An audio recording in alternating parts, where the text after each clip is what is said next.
Quem vai falar para a gente agora é Danilo Garcia. Ele é do nosso parceiro e patrocinador Platinum, a Objective. E o tema da palestra é Quando Ficará Pronto. A gente vai conseguir fazer a tempo, Danilo? Vai, né? Massa. Então, quando ficará pronto, usando métodos quantitativos para responder essa pergunta. Chega, Danilo.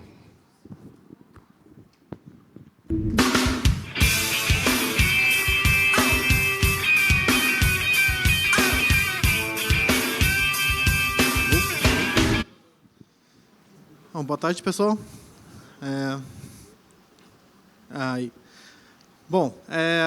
Meu nome é Danilo, eu trabalho como Agile Coach e consultor Kanban pela Objective.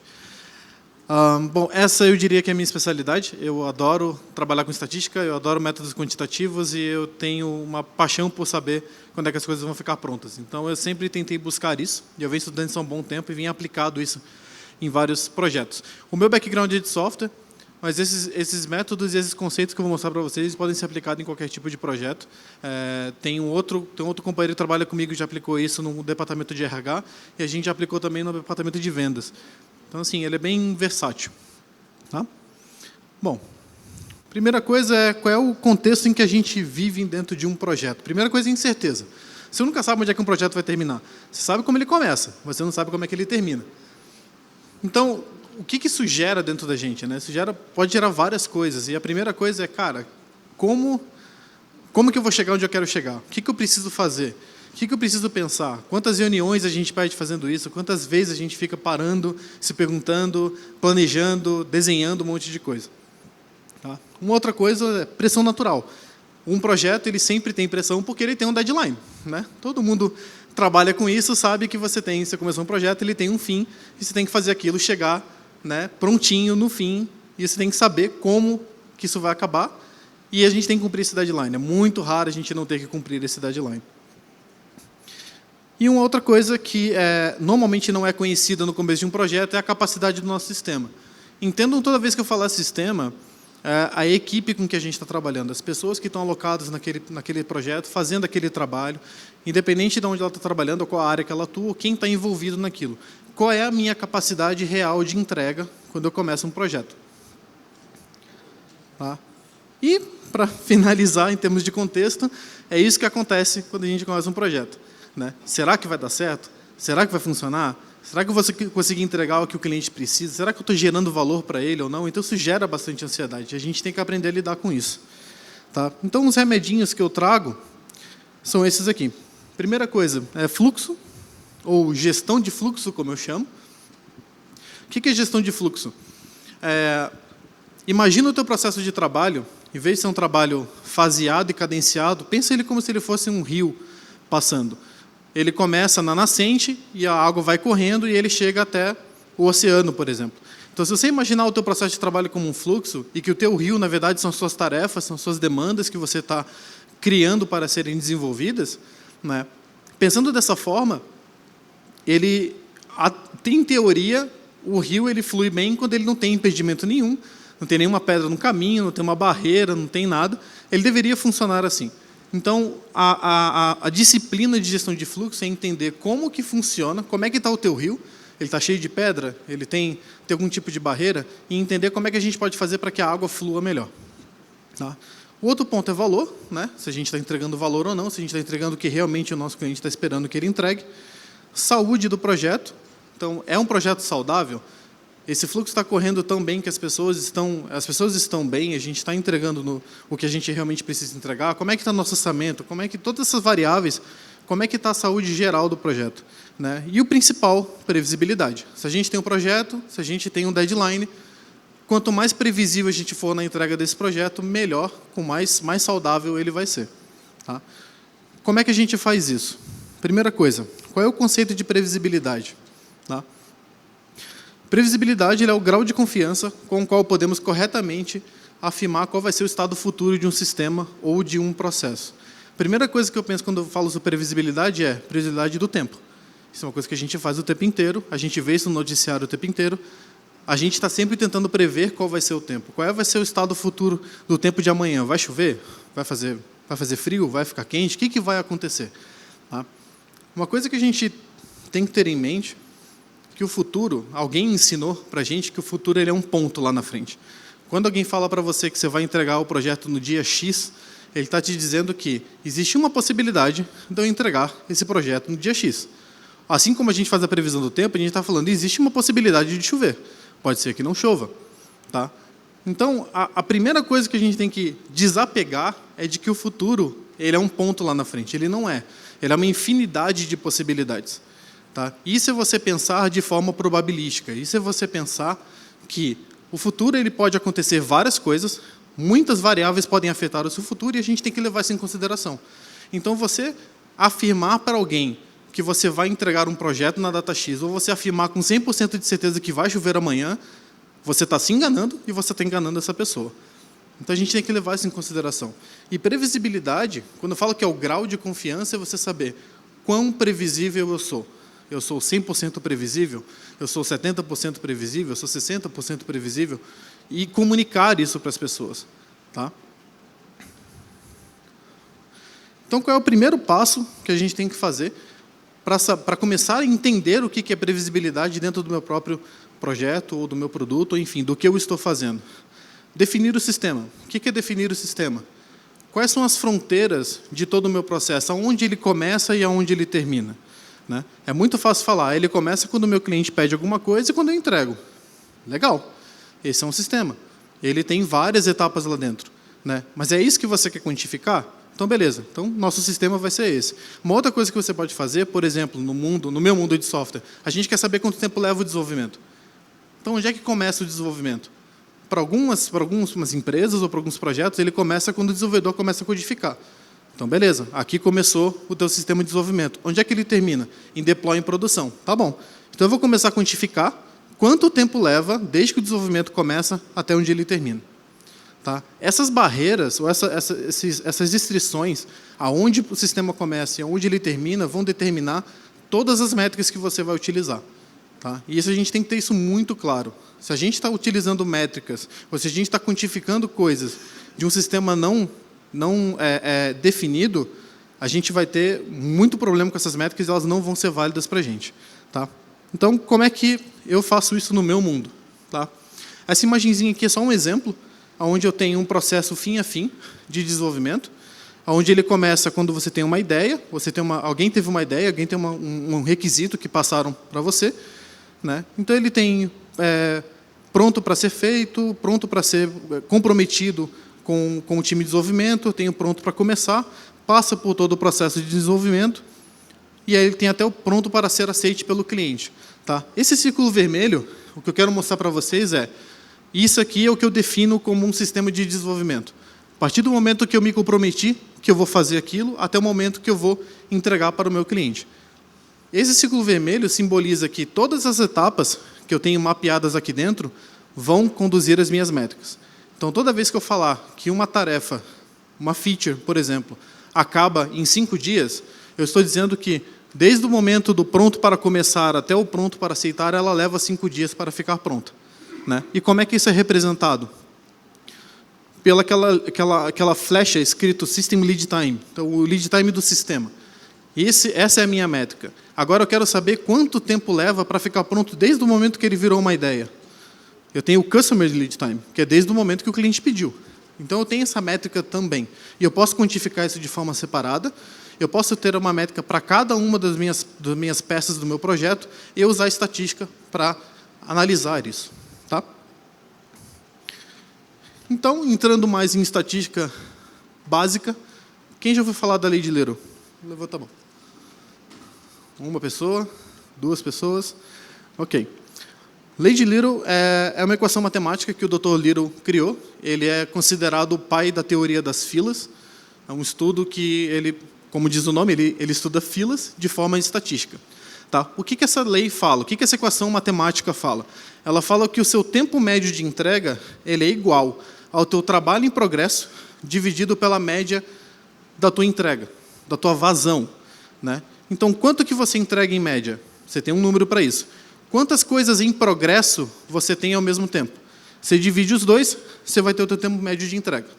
Isso é o que essa equação matemática diz. Tá? Eu não vou entrar muito na matemática nessa palestra, porque o que é mais importante a mais importante do que a matemática são as premissas. O que eu tenho que ter dentro do meu sistema, dentro da minha equipe, para fazer com que essa equação funcione, para que essa equação me dê um número de previsibilidade. Tá. Primeira coisa, as 3 coisas básicas de gestão de fluxo que a gente tem que medir. Tempo de ciclo é o tempo de entrega. A partir do momento que um item entrou no meu sistema, até o momento que ele saiu, ele leva X dias ou X horas. Eu chamo isso de tempo de ciclo, o tempo que ele demorou para acontecer. Segundo ponto, trabalho em progresso. Quanto trabalho em progresso você tem? Quantas tarefas você tem? Tá? E a vazão, quanto que sai desse sistema? Então, eu tenho quantificado quanto tempo leva para entregar, eu tenho quantificado quantas coisas eu tenho em andamento ao mesmo tempo, independente do que você usa, se você usa features, tarefas, sapatos, carros, não importa. E quantas coisas saem desse sistema? Qual é a minha taxa de vazão? Quantas coisas eu entrego? Eu entrego 10 coisas por semana, eu entrego 2 coisas por dia. Isso é o que significa vazão. Tá? Então, qual é a primeira premissa? Os 3 devem ser medidos de forma consistente. Se você mede em dias, usa dias para tudo. Semanas, horas, bolinha amarela, usa bolinha amarela. Você quer usar história de pontos, story points, que é o que o pessoal usa normalmente em contextos de Scrum, pode usar também, não tem problema, contanto que seja a mesma medida. Se você medir um em dias e o outro em semanas e o outro em meses, você está comparando banana com maçã e isso não vai funcionar. Tá? Então, essa é a primeira premissa. Segunda premissa, a taxa média de entrada deve ser igual à taxa média de saída. O que eu estou falando? Eu estou falando que o que entra no meu sistema tem que ser igual ao que sai. Tá? Então, se eu coloco 2 coisas para fazer, tem que sair 2 coisas do meu sistema. Se eu colocar 5 coisas para fazer, mas a minha taxa de vazão, a minha taxa de entrega é 2, eu estou engargalando o meu sistema, porque eu não tenho capacidade para entregar 5 coisas. Eu só tenho capacidade para entregar 2. Então, essa é uma segunda premissa. Tá? Esse gráfico aqui é um gráfico que a gente chama de CFD, é um diagrama de fluxo cumulativo. O que esse gráfico está me dizendo? Essa barra azul aqui, grande, são itens entregues. São itens entregues. E aqui eu tenho todas as etapas do meu fluxo. Tá? O que essas 2 linhas estão me dizendo, e esses dois quadrados, azul e laranja, estão me dizendo é quantos itens entram por dia, nesse caso 5,78, e quantos itens saem, 5,68. Eles são quase iguais. Né? Tem uma variabilidade bem pequena aí. Tá? Eu posso dizer, na minha experiência, o que eu vejo normalmente é você tem 5 itens entrando e 0 ponto alguma coisa saindo. É o que mais acontece, né? Que é o que a gente chama de sistema empurrado, onde o pessoal tem uma demanda, eu preciso que isso seja feito e vai colocando para o time de desenvolvimento. E a galera fala, cara, eu não consigo absorver isso tudo aqui. Não, mas tem que fazer, tem que fazer. Aí começa a hora extra, aí começa você priorizar um negócio em cima de outro, e as tarefas vão ficando lá, e vão depreciando, vão ficando velhas, até um momento que alguém chega, olha para aquele quadro cheio de coisa, olha para aquele backlog enorme e fala, cara, vamos eliminar metade disso aqui, porque isso aqui não serve para mais nada. Né? Isso acontece bastante. A partir do momento que você adere a essa premissa, você está falando para o seu time, no meu caso, no meu time de desenvolvimento, eu sei qual é a sua capacidade de entrega e eu vou respeitar isso. Então, eu nunca vou te sobrecarregar, porque eu só estou colocando o que eu sei que você consegue absorver. Tá? E, através desses dados de estatística, eu consigo metrificar isso. Tá? O nome desse princípio é conservação do fluxo. Você está conservando o seu fluxo sempre saudável. A terceira é, todo o trabalho iniciado será concluído e sairá do sistema. O que isso quer dizer? Você começou alguma coisa, termina aquilo. Tá? Você começar alguma coisa e você não terminar, ou você descartar, ou você mesmo ignorar aquela tarefa, isso fere muito o seu fluxo. Tá? Por vários motivos. Um deles que eu posso dizer de cara para vocês é, você pegou alguma coisa para fazer, você começou a fazer, por algum motivo você parou e aquele cara ficou lá. Né? Aí você resolve que esse cara não é mais necessário, eu vou cancelar ele. O que acontece com todo aquele tempo que foi gasto trabalhando nele? Desenvolvimento ou análise, ou enfim, o que você faz. O que acontece com aquilo? É desperdício. Você perdeu tempo, você perdeu dinheiro. Tá? Muita gente não quantifica isso. Muita gente não para olhar e falar quanto que me custou cada coisa que eu cancelei, cada coisa que eu deletei do meu sistema. Quando você começa a olhar para isso, você se assusta. Você vê quanto dinheiro você está perdendo. Por que a gente está perdendo esse dinheiro? Provavelmente é um problema de priorização. Se a gente começar a olhar para a nossa priorização, a gente talvez perca menos dinheiro com isso. Tá? O que esse gráfico aqui está me mostrando? Aqui é a quantidade de coisas que eu entreguei, né? Essas barras representam isso, e aqui é o tempo que levou para eu entregar. Então, aqui, por exemplo, eu estou dizendo que mais ou menos 50 itens foram entregues em 2 dias. Lá eu estou dizendo que eu tenho um itemzinho lá que foi entregue em mais de 40 dias. Isso é o que esse gráfico está me dizendo.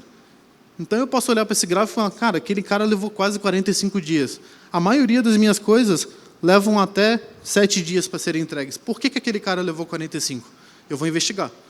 Então você pergunta para as pessoas, você entende por que aquilo aconteceu, você pode verificar se aquilo é normal acontecer ou não, ou se você pode considerar aquele cara o que a gente chama de outlier. Ele não é um cara que eu posso considerar para a minha equação, então eu posso ignorar aquele cara ou criar uma ação para que aquilo não se repita de novo. Tá? Quarta, a quantidade de WIP médio deve ser aproximadamente a mesma do início e no final do intervalo de tempo para o cálculo. Então, eu estou calculando a previsibilidade do meu time. Eu, obviamente, escolhi uma quantidade de tempo para isso, pode ser meses, anos ou semanas. O que esse gráfico me diz?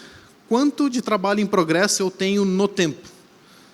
Então, essa bolinha está me dizendo que aqui eu tenho 4 itens em andamento, aí aqui subiu para 8, depois foi para 12, e por aí vai. Existe uma certa variabilidade. Como que eu consigo analisar um gráfico como esse e falar que eu não tenho tanta variabilidade no meu trabalho em progresso e ele está relativamente estável? A linha verde. A linha verde é a média móvel. Então, se essa linha não mexe muito, se ela não varia muito, quer dizer que o seu trabalho em progresso ele é relativamente estável. Se você tiver um nível de trabalho em progresso relativamente estável, você aumenta a sua previsibilidade. Tá. O quinto, a idade média do trabalho em progresso não está aumentando nem diminuindo. O que isso significa? O que é a idade do trabalho em progresso? Quanto tempo um cara fica aqui dentro? Quanto tempo uma tarefa fica aqui dentro? A partir do momento que você iniciou, até você terminar, quanto tempo, em média, ele fica lá? Pode ser que você tenha uma cadência de entrega boa, mas pode ser que a idade do teu trabalho em progresso esteja aumentando. O que isso quer dizer? Isso quer dizer que você está entregando algumas coisas que entraram depois e está deixando uns itens vencerem lá, caducarem, envelhecerem dentro do teu sistema. Isso é ruim. Isso afeta a sua previsibilidade. Isso afeta até mesmo a noção de valor, porque aquele cara, em algum momento, ele foi considerado importante e você resolveu fazer. E agora você deixou ele de lado. Por quê? Pode ter sido uma falta de análise para saber se aquele cara realmente era valoroso ou não, e isso pode te afetar. Tá? Então, aqui eu vou mostrar um caso real para vocês. Eu peguei todas essas premissas, peguei a lei de Little e apliquei isso na vida real. Tá? O que esses gráficos aqui estão me dizendo? Primeira coisa, taxa de entrada no meu sistema, quantas coisas entram, quantas coisas saem e quanto tempo elas ficam dentro do meu sistema, em dias. Então, aqui foi quando eu entrei no projeto para ajudar esse pessoal. Entrava 0,8, saía 0,4 e as coisas ficavam 70 dias em médias dentro do sistema. Isso era muita coisa. Isso quer dizer que a gente não entrava quase nada, não saía quase nada e as coisas ficavam lá. Depois que a gente começou a aplicar essas ações, a gente veio para cá, onde começou a entrar 2 coisas, começou a sair 1,9 e o WIP age foi para 49. Então, já diminuiu de 70 para 49 e a gente já começou a entregar um pouco mais e a entrar um pouco mais, mas ainda assim entrava mais do que saía. Isso era um problema. Isso estava ferindo as premissas. Então, a gente continuou esse trabalho de manter essas premissas funcionando, aonde a gente chegou no final, onde entravam 4 coisas, saíam 4 coisas e o WIP era de 6. Então, a gente saiu de uma média de trabalho em progresso de 70 dias para 6 dias. Entrava alguma coisa no meu sistema, eu sabia que ele ia ficar no máximo 6 dias lá dentro, e eu sabia que eu tinha uma cadência de entrega de 4 itens por semana. O que eu posso fazer com essa informação? Se eu sei que meu time entrega 4 itens por semana, eu consigo prever quando que ele vai entregar todo o meu projeto, se eu já tenho ele configurado. Eu entrego 4 por semana, se eu tenho 20 itens, eu consigo fazer esse cálculo. Então, você tem todas as variáveis para poder entender quando que você vai entregar alguma coisa. Então, só resumindo previsibilidade, isso é uma frase do Klaus Leopold, ele é um cara muito conhecido na comunidade de Kanban, ele escreveu isso no livro dele. onde ele fala que o pré-requisito para você ter um forecasting significativo é um sistema estável. E o sistema estável é um sistema onde o trabalho de progresso é limitado. Parece contraintuitivo quando você fala que se você tem menos coisas em andamento, você vai entregar mais, né? Isso é verdade, eu já testei, eu já usei, eu já apliquei, faz sentido e eu consigo provar matemática e estatisticamente que isso faz sentido. Tá? Então, agora eu vou falar um pouquinho, rapidamente, sobre forecasting, ou previsão. O que é, de fato, você prever alguma coisa? Eu passei a maior parte da palestra falando sobre previsibilidade. Por quê? Você ter um sistema previsível te permite com que você faça isso de forma confiável. Fazer forecast é muito fácil. Fazer uma previsão é muito fácil. Você ter um sistema que te dê um forecasting significativo é que é difícil. Tá? Então, como é que a gente faz?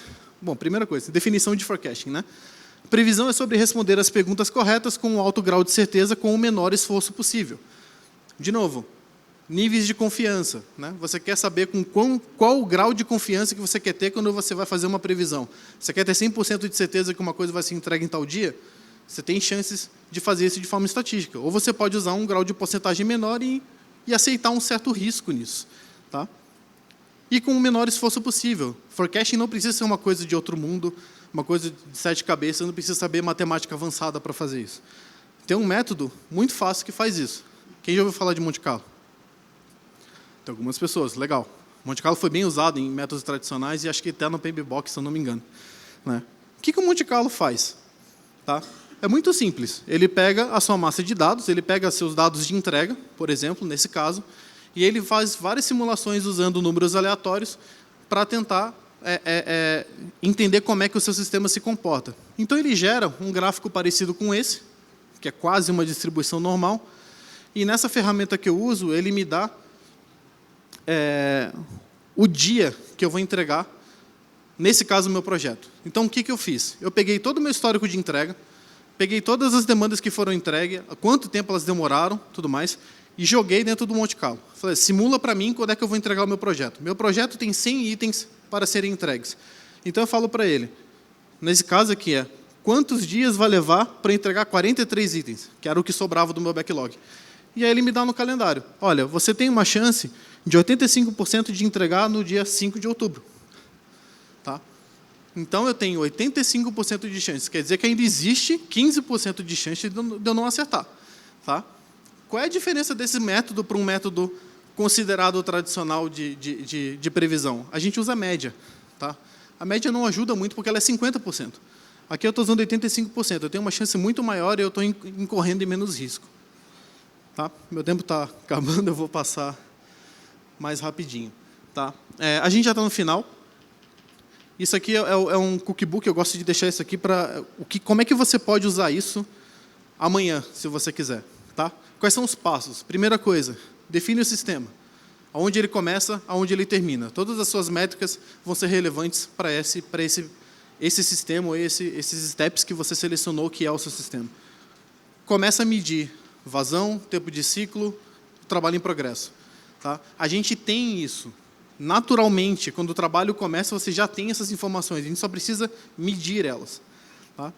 Terceiro, limita o trabalho em progresso.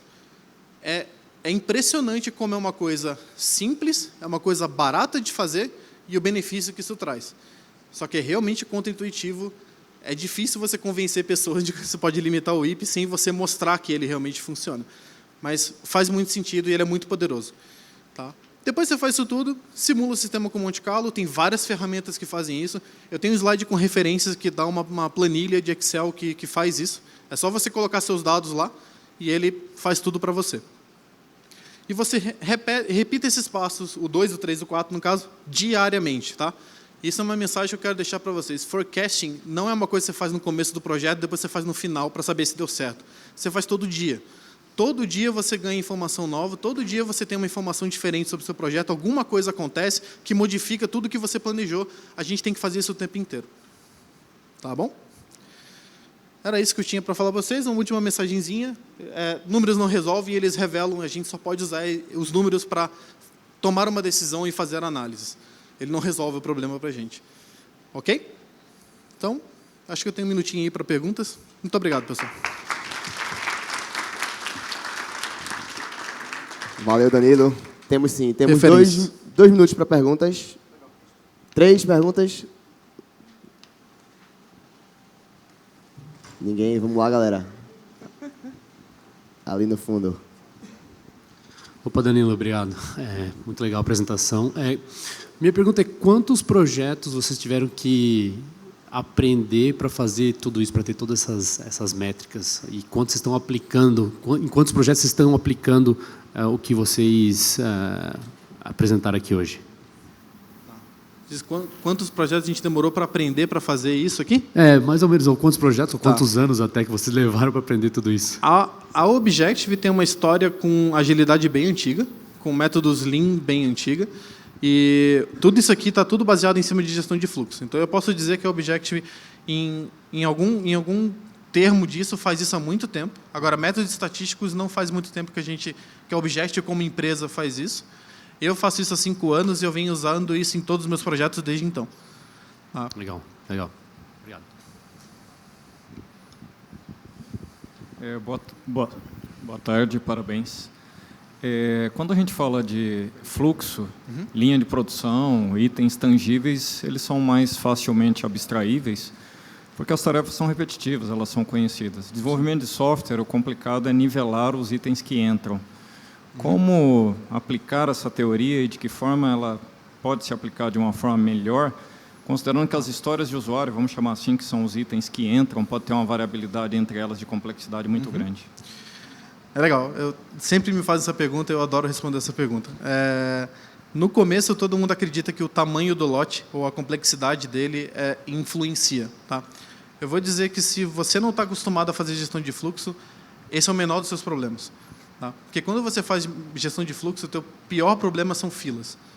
E quando você não faz gestão de fila, quando eu chamo de fila, é quando o trabalho está parado. Tá? Então, quando você estima alguma coisa, quando eu falo que alguma coisa vai levar 5 pontos, ou quando eu falo que alguma coisa vai levar 8 horas para ser feita, ou um dia meu como desenvolvedor, eu estou falando quanto tempo vai demorar para fazer. Quanto tempo eu vou demorar para fazer. Eu não estou dizendo, eu não consigo falar, com isso eu não estou dizendo, cara, do momento que isso aqui foi criado, até o momento que isso aqui foi entregue na mão do cliente, não vai ser 8 horas. Tá? Vão ser dias, dependendo do sistema, até meses. A gente não quantifica isso. Tá? Quando esse cara fala que vai demorar 8 horas, ele pode realmente até demorar 8 horas. Mas ele começou a trabalhar 2 horas. Aí ele foi interrompido, porque ele foi chamado para fazer qualquer outra coisa. Esse cara ficou parado. E aí ele voltou para esse cara. Esse tempo que esse cara ficou parado, a gente não conta. Tá? Quando você começa a quantificar as suas filas, ou quando você começa a quantificar quanto tempo o trabalho fica parado, isso é mais danoso para o teu processo do que o tamanho. O tamanho é a última coisa que você vai ver se você está gerenciando as suas filas. Tá? E eu posso te dizer que todo o custo econômico de você ter filas grandes no teu processo é exponencial em relação ao tamanho de lote. Temos mais um aí no fundo. Bom, eu ia perguntar exatamente isso, mas eu tenho outra pergunta. Pode falar. Como é que vocês têm alguma experiência de integração, de obtenção dessas métricas de cycle time, por exemplo, com, não sei, o Git ou o Jira, uma ferramenta desse tipo? A gente tem. Hoje a gente está usando o Jira. Né? A gente tem um processo onde a gente usa o Jira, a gente tem uma taskboard que dá visibilidade para a gente do que está acontecendo, mas hoje o nosso issue tracker padrão da Object é o Jira. Então, eu coleto essas métricas do Jira e eu coloco num sistema que vai me dar essas métricas de fluxo.